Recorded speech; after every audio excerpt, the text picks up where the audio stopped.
Y estamos con el tema del consenso fiscal 2021, como habíamos dicho, la aprobación por la ley 27687. Obviamente comenzamos con un tema que es la naturaleza jurídica del consenso fiscal. ¿A qué nos estamos refiriendo?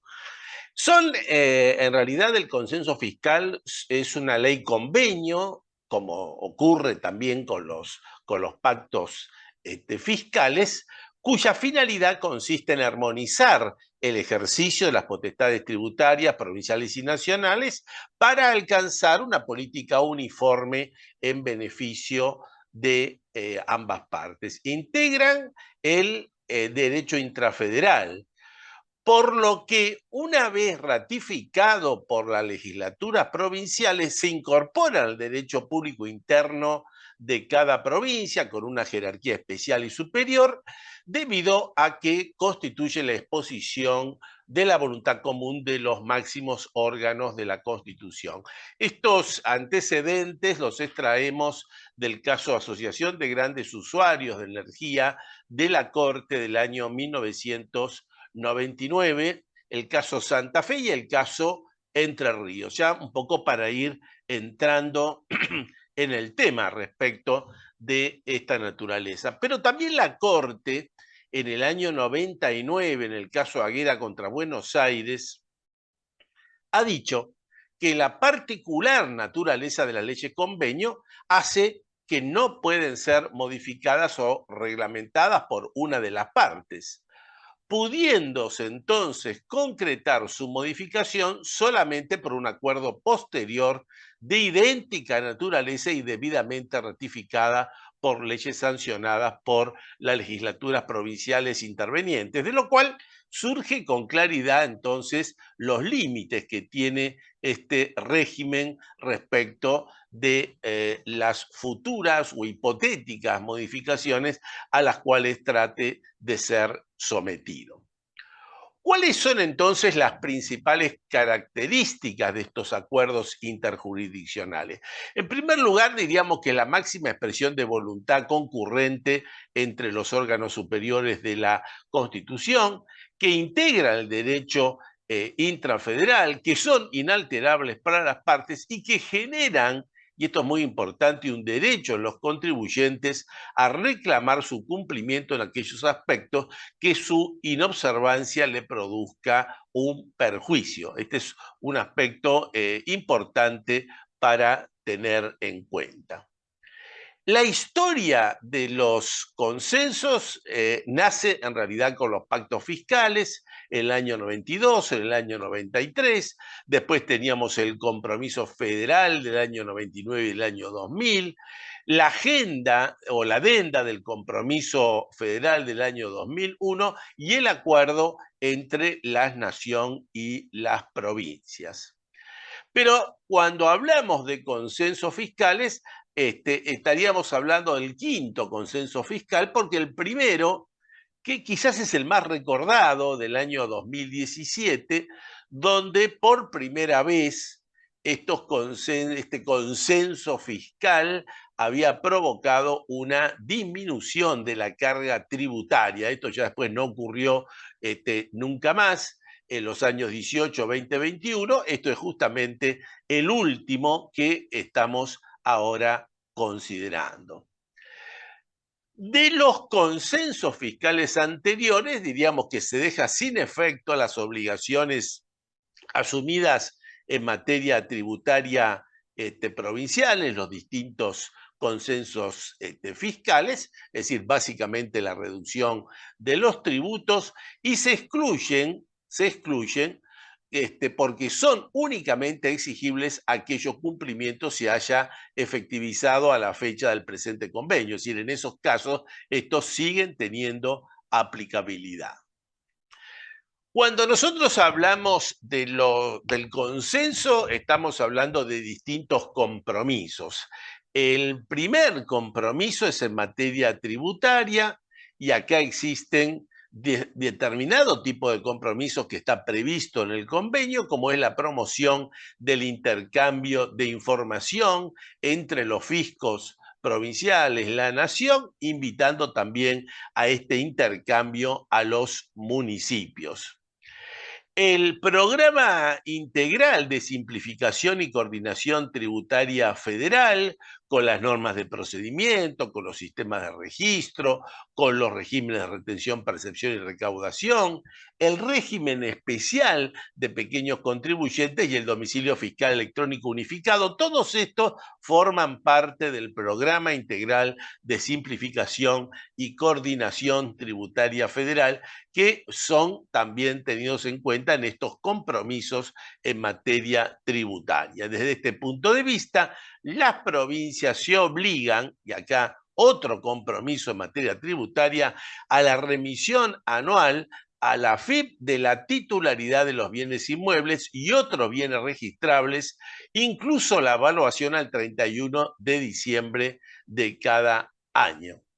Y además, el otro compromiso es el de la adecuación del funcionamiento de los regímenes de retención, percepción y recaudación del impuesto a los ingresos brutos en el convenio multilateral. Este es uno de los temas quizás más graves que tenemos en esta materia. Y acá aparecen estos tópicos. Primero, el límite territorial de la potestad tributaria, lo vamos a ver después. Evitar generación de saldos a favor que sean inadecuados o permanentes. Este es un tema difícil de lograr, tal cual lo estamos viendo en la historia de los pactos. Y la incorporación de la devolución automática del impuesto a los ingresos brutos o la compensación. Estamos observando que en los últimos códigos fiscales hay una tendencia a intentar simplificar los trámites, pero muchas veces esta tendencia se queda cuando se dictan las normas reglamentarias, habida cuenta de los complejos mecanismos que tenemos en esta materia.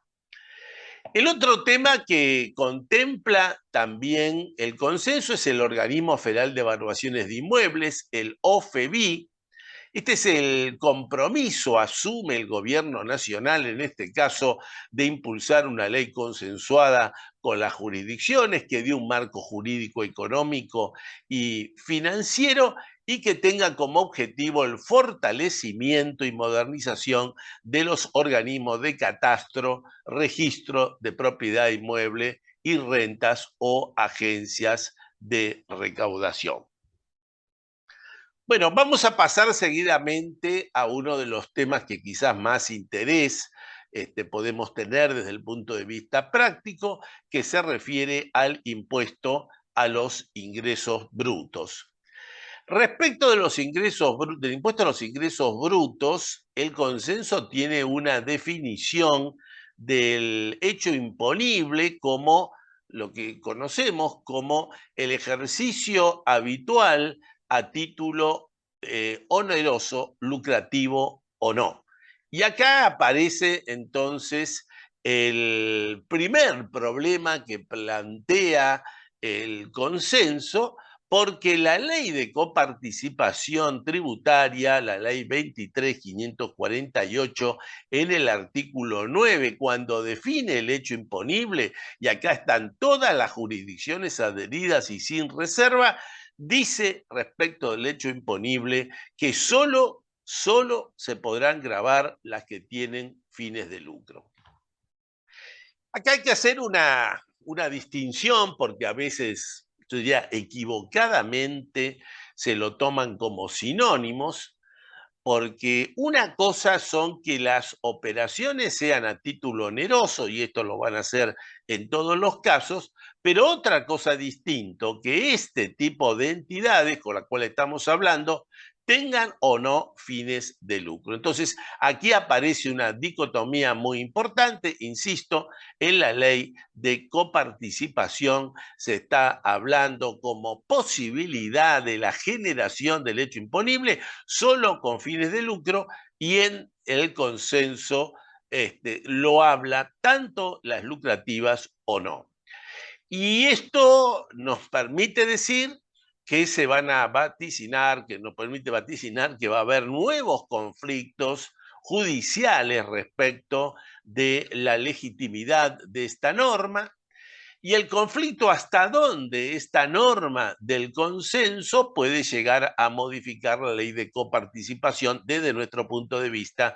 En nuestro marco constitucional, la ley de coparticipación tiene un rango superior y por lo tanto la del consenso no podría estar modificando justamente la ley 23.448. El otro tema importante que también está definido, que el impuesto va a recaer sobre actividades realizadas por sujetos que tengan un nexo jurisdiccional en la jurisdicción de que se trate. Esto ya, digamos, es conocido este tema como este requisito, pero acá vamos a empezar a ver algunos aspectos realmente interesantes. Respecto del tema que recién hablábamos de la posibilidad de gravar a las entidades sin fines de lucro, una sentencia reciente, la Asociación Bancaria la Superior Corte de Justicia de la Provincia de Buenos Aires, del 11 de agosto del 2022, donde se admite el planteo de inconstitucionalidad del artículo 156 del Código Fiscal de la provincia de Buenos Aires, habida cuenta de la supremacía que tiene la ley 23.548 de coparticipación federal, insisto, artículo 9, inciso B, apartado 1, por sobre ese artículo 156. Por eso es que la Suprema Corte de Justicia de la provincia de Buenos Aires interpretó que se había extendido indebidamente el hecho imponible del impuesto a los ingresos brutos a las actividades sin fines de lucro, y esto porque resultaba de aplicación la ley 23.551, ley de asociaciones sindicales. Pero claro, este es el planteo que dirime la Suprema Corte de la provincia entre la ley de coparticipación y el Código Fiscal de la provincia de Buenos Aires. Como hemos dicho, el planteo que se avecina es otro, o sea, el conflicto entre el consenso y la ley de coparticipación. ¿Qué pasa con las plataformas digitales? Bueno, acá tenemos que observar las siguientes situaciones. En primer lugar, en el caso de comercialización de bienes y servicios, comercialización que se realicen a través de medios informáticos, de la plataforma o aplicación tecnológica, de dispositivos o de plataforma digital móvil o similares. En todos estos casos, cuando los sujetos son del exterior y las empresas están en jurisdicción provincial, acá entonces habrá una generación del hecho imponible, incluyéndose en esto los servicios de suscripción online para acceso a entretenimiento, la intermediación en la prestación de servicios a través de las plataformas digitales o las actividades de juego en plataformas digitales. En estos casos, entonces, el consenso es el que dispone este alcance del hecho imponible. El otro tema son para sujetos radicados o constituidos en el país. En este caso, ¿qué se requiere? Se requiere la presencia digital del vendedor, prestador o locador en la jurisdicción del domicilio del adquirente. Y así nosotros nos vamos a referir a los servicios digitales grabados por la prestación de los servicios desarrollados o utilizados económicamente en jurisdicción que recae sobre los bienes, sobre las personas o sobre las cosas radicadas en el territorio provincial. El prestador o locador del exterior debe entonces contar con esta presencia digital. Estas son las normas que extraemos del consenso fiscal. Por lo tanto, cuando nosotros hablamos del sustento territorial, acá estamos hablando de 3 periodos distintos. Hasta el año 2001, para que se generara el sustento, se requería la verificación de los gastos efectivamente realizados. Y este era el único criterio de atribución de la potestad tributaria.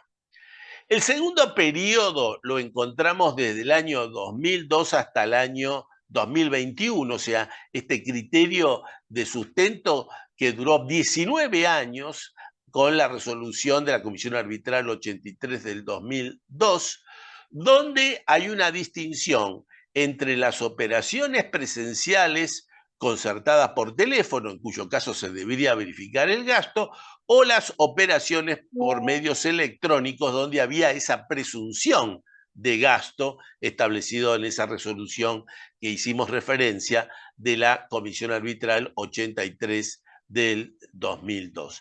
Y desde el año 2022, o sea, desde este año, con aplicación del régimen de la resolución de la Comisión Arbitral 5 del 2001, que ya se encontraba vigente, pero que no tenía base legal, justamente el contexto ahora le da la base legal a esa resolución. Y con respecto a esto, entonces, nuevamente tenemos que abrir en dos situaciones distintas.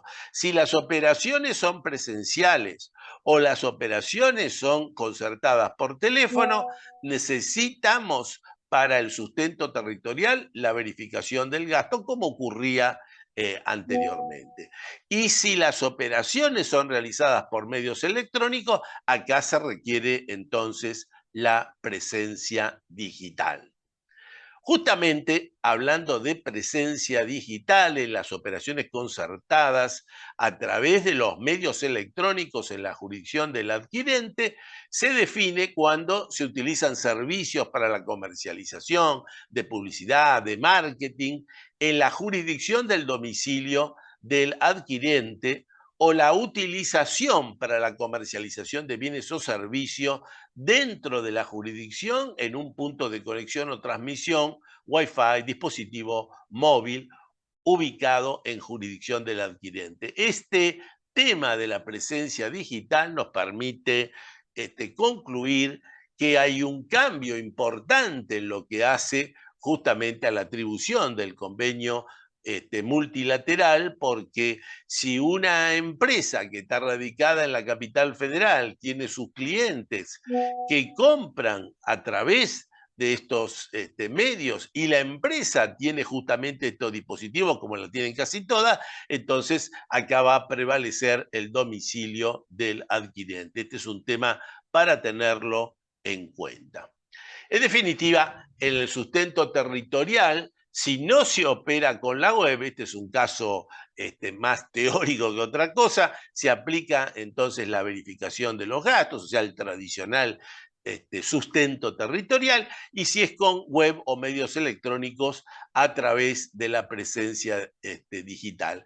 Por eso acá decimos que esto va a dar origen a la discusión respecto de este tema, y posiblemente a la inscripción de oficio que van a realizar los entes de recaudación provincial. Respecto de los ingresos no grabados, bueno, seguimos con un esquema que ya conocíamos, o sea, no es considerado ingreso grabado las exportaciones de bienes, excepto los vinculados a las actividades mineras o hidrocarburíferas y sus servicios complementarios, y los ingresos provenientes de las prestaciones de servicio cuya utilización o explotación efectiva se lleve a cabo en el exterior del país. Estos serían entonces ingresos que no se consideran grabados e inclusive no puede ser, como ya hemos dicho, modificado a través de ninguna norma. El otro aspecto para analizar son las alícuotas del impuesto a los ingresos brutos que deben ser aplicadas. Entonces acá el consenso lo que hace es que no pueden ser superiores a las indicadas por cada actividad. Quiere decir que el consenso nos da distintos tipos de actividades, cuál es la alícuota máxima, respecto de la cual obviamente las jurisdicciones locales no podrían establecer alguna alícuota máxima. En algún caso hemos visto que alguna provincia tiene ya alguna alícuota superior a esta, con lo cual obviamente debe adecuarlo a estos importes. Siguiendo con este tema, tenemos que destacar que no tienen alícuotas máximas determinado tipo de servicio, que así lo ha contemplado el consenso, como son los servicios conexos a las actividades que han sido detalladas, o las actividades relacionadas con el juego, el tabaco y las bebidas alcohólicas. Estos no tienen entonces ningún tipo de alícuota máxima. Y en el caso de las actividades específicas que están mencionadas, como ser las hidrocarburíferas y sus servicios complementarios, las refinerías con expendio al público, continúa aplicando las alícuotas que establece la ley 23.966. También se establece que en la actividad primaria con venta a consumidores finales, esto es agricultura, ganadería, etcétera, etcétera, etcétera, la alícuota máxima a aplicar será la establecida según corresponda para el comercio mayorista, minorista o reparaciones en general. Respecto del impuesto de sellos, también acá tenemos en el consenso, tenemos normas especiales que deben cumplimentar las distintas jurisdicciones, que se obligan, por ejemplo, a no aplicar un tratamiento diferencial según el domicilio de las partes, el lugar de cumplimiento de las obligaciones o el funcionario interveniente. En estos casos, no pueden las jurisdicciones provinciales establecer un tratamiento preferencial. Y también se obligan a no incrementar alícuotas de los actos, contratos y operaciones de las actividades hidrocarburíferas y servicios complementarios. Las alícuotas máximas también son fijadas en el impuesto de sellos, en el caso de transferencia de inmuebles con el 3,5%, en el caso de transferencia de automotores con el 3% y otra al 2%, quiere decir que estos son los tres casos que tenemos de alícuotas máximas a los cuales deben referenciar las legislaturas locales. Y no hay alícuotas máximas, no se han establecido para las loterías y los juegos de azar. En el caso de los impuestos a los automotores, dado que de alguna manera un objetivo del consenso es el de redistribuir la carga, en lo que hace a la base imponible se fija que el mínimo va a ser en la base imponible del 95% de la evaluación correspondiente y la alícuota mínima 2%, excepto en el caso de automotores vinculados a las actividades productivas. Y en el impuesto inmobiliario, las evaluaciones fiscales con la metodología del organismo, la OFEBI, que hemos hablado, con la alícuota entre un mínimo y un máximo del 0,5 y del 3%. Derogación de tributos específicos vinculados a la transferencia de combustibles, al gas, a la energía eléctrica, excepto las transferencias que sean destinados a consumidores finales. Y aparece también el tema del impuesto a la riqueza a título gratuito, donde las provincias van a evaluar si legislan o no en esta materia, en un impuesto al enriquecimiento a título gratuito, que sería el caso de herencias, legados, donaciones, anticipos de herencia o cualquier otro tipo de transmisión que implique un enriquecimiento patrimonial a título gratuito. Recordamos, solamente existe un impuesto de esta naturaleza en la provincia de Buenos Aires, lo tenía Entre Ríos, que lo ha derogado porque la Suprema Corte de esa provincia lo declaró inconstitucional. En este sentido, se establece que en el caso de establecerse este impuesto a la riqueza a título gratuito, lo va a hacer respecto de los bienes situados en su territorio, del beneficio de las personas humanas o jurídicas domiciliadas en el territorio y con alícuotas marginales crecientes. Bueno, todo esto de acuerdo con un esquema que ya existe en la provincia de Buenos Aires, justamente en base a estas disposiciones. Esta es entonces la reseña que queríamos hacer del consenso fiscal 2021, donde, insisto, el objetivo se ha puesto no en el aumento de los impuestos, sino en la redistribución de los impuestos, generando mayor carga en los impuestos patrimoniales. Veremos si en la práctica todos estos aspectos se dan. Desde nuestro punto de vista, hacemos un voto muy especial respecto de los agentes de recaudación de impuestos a los ingresos brutos, porque este es posiblemente el tema que más conflictos presenta a los contribuyentes. Hacemos una pausa.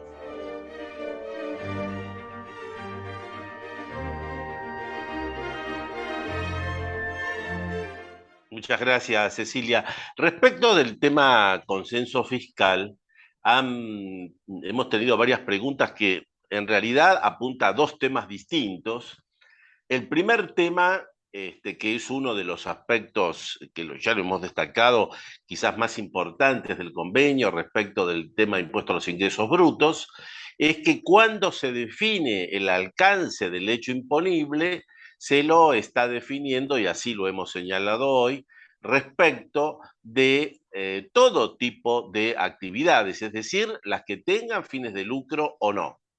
Y acá hemos señalado ya un problema interpretativo, hay una tensión legislativa con la ley de coparticipación, porque la ley de coparticipación, insisto con esto, a la cual se han adherido todas las provincias y lo han hecho sin reservas, se ha establecido ese ámbito de aplicación del hecho imponible para el impuesto a los ingresos brutos exclusivamente respecto a aquellas actividades que tengan fines de lucro. Con lo cual surge claramente el problema que empieza a discutirse ahora, pero que en realidad no es tampoco tan nuevo, porque hoy ya tenemos códigos fiscales donde al definir el hecho imponible, pasa en Córdoba, pasa en la provincia de Buenos Aires, por ejemplo, al definir el hecho imponible, ya lo estaba definiendo respecto a los que tengan los fines de lucro o los que no lo tengan. Es decir, el problema ya existía.